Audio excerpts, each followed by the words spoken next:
இந்தியாவில் நிறைய போலீஸ் ஸ்டேஷன்ஸில் நீங்கள் பார்த்துருக்கலாம்.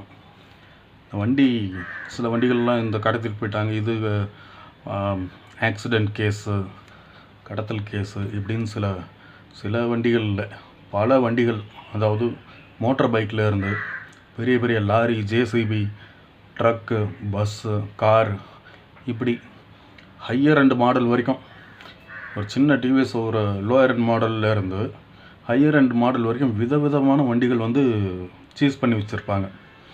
அது எல்லாம் எப்படி எந்த நிலமையில் இருக்குன்னா, சப்போஸ் ஏதோ ஒரு வண்டி புது வண்டி சீஸ் பண்ணியிருக்காங்க அப்படின்னா அது அந்த போலீஸ் ஸ்டேஷன் லாட்டில் கிடக்கும், பார்க்கிங்கில் கிடக்கும் கிடக்கும் கிடக்கும் எத்தனை வருஷம் கிடக்குன்னே சொல்ல முடியாது.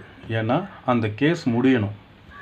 அந்த ஆக்சிடெண்ட் கேஸோ கடத்தல் கேஸோ ஏதோ ஒரு கேஸ், என்ன கேஸ்னால அந்த வண்டி உள்ளே வந்துச்சோ அந்த கேஸ் முடிகிற வரைக்கும் முடிஞ்சு அந்த வண்டியோடைய ஓனர் வந்து திரும்ப வாங்கிக்கலாம். ஆனால் அவர் வந்து வந்து வண்டியை பார்க்கும்போது அந்த வண்டியில் 99.90% இருக்காது. மீதி அந்த 0.10% தான் அந்த வண்டியே நல்லாயிருக்கும். வண்டியே இருக்கும். எப்படி இருக்கும்? இன்ஜின் மக்கி போயிருக்கும், வண்டியே மக்கி போயிருக்கும். கடைசியாக அந்த நம்பர் பிளேட் மட்டும் மண்ணிலேருந்து லைட்டாக மேலே தெரியும், இதுதான் என் வண்டி அப்படிங்கிற மாதிரி அடையாளம் கண்டுபிடிக்கிற மாதிரி தான் இருக்கும். அது கூட அவங்க வண்டியான்னு தெரியாத அளவுக்குலாம் மக்கி போய் உடஞ்சி, சில இதில் ஸ்டேஷனில் வண்டியிலேருந்து இன்ஜினை தனியாக தூக்கிட்டு போயிருப்பாங்க, சீட்டு இருக்காது, மழை வெயில்னு கடந்து நாசமாக போய் நஞ்சு போயிருக்கும் அந்த வண்டியெல்லாம். இப்படி இந்த ஒரு கேஸ் ஒரு ஆல் ஓவர் இந்தியா முழுக்கவும் பல கோடி வெஹிக்கிள்ஸ், மோட்டர் வெஹிக்கிள்ஸ் இந்த மாதிரி அனாமத்தாக வீணாக போகுது. இதோடைய மதிப்பு கால்குலேட் பண்ணாலே பல கோடிகள் வரும். இதுலேயும் ஒரு எக்கனாமி நம்ம டெவலப் பண்ண முடியும். எப்படின்னா, இப்போது இந்த மாதிரி கேஸ் முடிஞ்சால் தான் வண்டியை ரிலீஸ் பண்ண முடியும், நகர்த்த முடியுங்கிற நிலையை மாற்றி ஒரு புது லா ஒன்று அந்த, ஏன்னா இப்போ வந்து நிறையா bike taxi, car taxi, bus, travels அப்படின்ட்டு நிறைய விஷயங்கள் இருக்குது. ஆன்லைன் மூலிமா புக் பண்ணி பைக் டாக்ஸி அப்படின்னு நிறையா விஷயம் இருக்குது.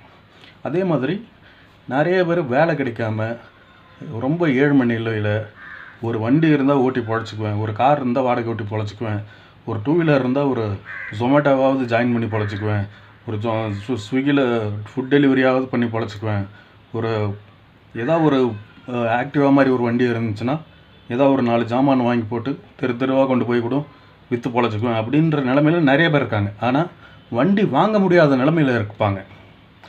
மாதம் டியூ கட்ட முடியாது, இல்லை லோனே அவங்களுக்கு கிடைக்காது, அவங்களோட இதுக்கு உங்களுக்கு எலிஜிபிள் இல்லை, இஎம்ஐ போடுற அளவுக்கு எலிஜிபிள் இல்லைன்ட்டு வண்டியே கொடுக்க மாட்டாங்க. ஸோ அந்த மாதிரி இல்லாதப்பட்ட மக்கள்கிட்ட ஒரு சின்ன அட்வான்ஸ், ஒரு 1000 2000 ஒரு பைக்கா, ஒரு கேஸில் ஒரு வண்டி வந்து இன்றைக்கி என்கிட்ட மாட்டுது, ஒரு போலீஸ்கிட்ட மாட்டுது, என்கிட்டன்னா போலீஸ்கிட்ட மாட்டுது, சீஸ் பண்ணிட்டாங்க. அந்த வண்டியை கொண்டு வந்ததும் அதை தனியாக ஒரு என்ரோல் பண்ணி, இந்த வண்டி இந்த டேட்டில் இவங்க ஓனர் இந்த டீட்டெயிலாம் தனியாக வச்சுக்கிட்டு ஸ்டேஷன் வாசலில் இந்த வண்டி அவைலபிள் ஃபார் ரெண்ட் அப்படின்னு ஒரு போர்டு டிஸ்பிளே, இல்லை ஒரு போர்டு வெளியில் போர்டு டிஸ்பிளே லோக்கல் பீப்புளுக்கு, அப்புறம் நெட்டில் அப்டேட் பண்ணிக்கலாம், ஏதோ ஒன்று ஒரு விளம்பரம் அதை பண்ணிட்டா யாராவது அந்த இல்லாதப்பட்டவங்க வண்டி ஓட்டி பொழைச்சிக்குவேன் அப்படிங்கிற நிலமையில் இருக்கிறவங்க கூட அந்த வண்டி வந்து அவனுடைய ஐடி ப்ரூஃப் எல்லாம் கொடுத்து அந்த வண்டி வந்து ஒரு ரெண்டலுக்கு எடுத்துக்கிட்டோம், அவன் போய்ட்டு ஏதோ ஒரு வேலை செஞ்சு பொழைக்கிட்டோம், அதுக்கு மாதம் ஒரு ரெண்ட்டோ இல்லை டெய்லி ரெண்ட்டோ வண்டிக்கு ஏற்ற மாதிரி ஒரு ரெண்ட்டு போட்டு அந்த ரெண்ட்டை அந்த போலீஸ் ஸ்டேஷன் பர்டிகுலர் போலீஸ் ஸ்டேஷனில் ஹேண்ட் ஓவர் பண்ணி அந்த அமௌண்ட்டை வந்து ஏதாவது ஒரு அந்த போலீஸ் ஸ்டேஷனை யூட்டிலைஸ் பண்ணாலும் சரி, ஒரு டீ செலவு, ஒரு பேப்பர் செலவு, ஆர் ஏதோ ஒரு கவர்மெண்ட் நடத்துகிற ஒரு அனாத ஆசிரமம், ஸ்கூல்ஸு அந்த மாதிரி அவங்களுக்கு ஏதாவது கொடுத்து ஏதோ ஒரு ஹெல்ப் பண்ணல, அது கவர்மெண்ட் காசு தான், அதை அவங்களுக்கு கொடுத்து ஒரு புக்கு வாங்கவோ ஏதோ ஒரு யூஸ்ஃபுல்லாக பண்ணலாம். இப்படி நிறைய விஷயம் இருக்குது. அதை விட்டுட்டு ஸ்டில் அந்த வண்டியை வந்து அப்படியே போட்டு இது கேஸ் முடிஞ்சால் தான் எடுக்க முடியும் அப்படின்னு அந்த அதில் எத்தனை லட்சக்கணக்கான கோடிகள் வந்து அப்படியே முடங்கி இருக்குங்க. அந்த வண்டியெல்லாம் பார்த்தா ரொம்ப மனசு கஷ்டமாக இருக்கும். என்னடா அப்படி புது வண்டியாக இருக்குது இப்படி நிற்கிதேடா அப்படின்னு பார்த்தா அது நிற்கும், அங்கேயே தான் நிற்கும். எத்தனை வருஷம்னா அதை கடைசியாக ஏதோ ஒரு இந்த கேஸ்லாம் இதாகிடுச்சு, அந்த ஓனர் வந்து வண்டி எடுக்கலை அப்படிங்கும்போது அந்த வண்டி விற்று போயிருக்கும் இல்லையா, அதெல்லாம் ஒன்றா சேர்த்து ஒரு கிரவுண்டில் வச்சு ஏலம் விடுவாங்க. அந்த ஏலத்துக்கு வந்து இந்த வியாபாரிகள் யார், மோட்டர் வியாபாரிகள் 1-2 இருந்தால் நல்லதை எடுத்துக்குவாங்க. மீதி எல்லாம் இந்த பழைய இரும்புக்கு போயிட்டு அந்த மாதிரி தான் போகும். இது வந்து ஏன் இந்த மாதிரியே வச்சுருக்காங்க? இன்னும் போலீஸ்லேயே வந்து எத்தனையோ அறிவாளிகள் வந்து இருப்பாங்க, புத்திசாலிகள் இருப்பாங்க, மேலதிகாரிகளில் புத்திசாலிகள் இருப்பாங்க. இந்த மாதிரி ஏன் அவங்க இன்னும் எதையும் ஒரு ஆக்கப்பூர்வமான நடவடிக்கை எடுக்காமல் இருக்காங்கன்னு தான் எனக்கு தெரியலை. இது வந்து சட்டம் இடம் கொடுக்கல அப்படின்னு சொன்னால் ஏற்றுக்க முடியாது. ஏன்னா சட்டத்தை ஏற்றக்கூடிய நிலையில் தான் எல்லாமே பெரிய பெரிய அதிகாரிகள்லாம் இருக்காங்க. ஒரு 2 எம்எல்ஏ வேணும் அப்படிங்கிறதுக்காக அந்த தொகுதியை 2ஆக பிரித்து எழுதி 2 தொகுதியாக மாற்ற முடியுங்கிற நிலைமையெல்லாம் இது இங்கே பண்ணியிருக்காங்க. அப்போது இந்த ஒரு சாதாரண விஷயம் கூட பண்ண முடியாதா? இதனால் கவர்மெண்ட்டுக்கு வருமானம் தானே. இந்த விஷயத்தை கண்டிப்பாக பண்ண முடியும். இது வரைக்கும் அவங்களுக்கு தோணலையா, இல்லை இதுக்கான முயற்சிகள் எதுவும் எடுக்கலையா, இல்லை இது ஏதோ தப்பான ஒரு முடிவா?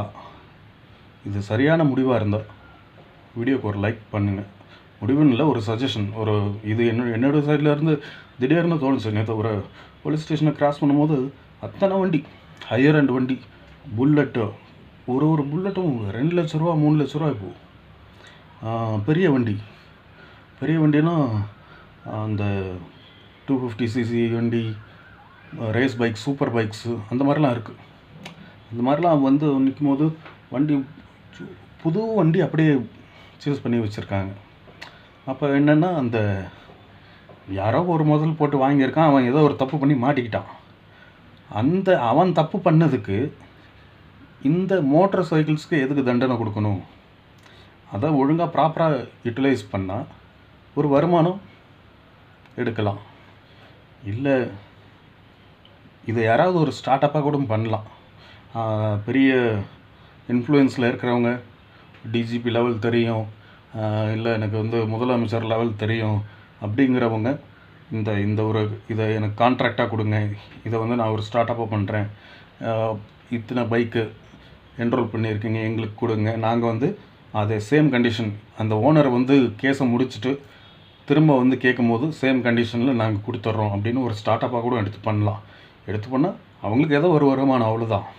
ஆனால் இது ஒரு நல்ல வருமானம். வீணாக போகிற பொருளை அதை அனாவசியமாக வீணாக போகாமல் அதை பாதுகாத்து அதை மெயின்டைன் பண்ணி அதிலேருந்து ஒரு வருமானம் பண்ண முடியுங்கிறது தான் நான் சொல்கிறேன். அந்த வருமானத்தை ஏதாவது ஒரு ஆக்கப்பூர்வமான செயலுக்கு கண்டிப்பாக பயன்படுத்தலாம்.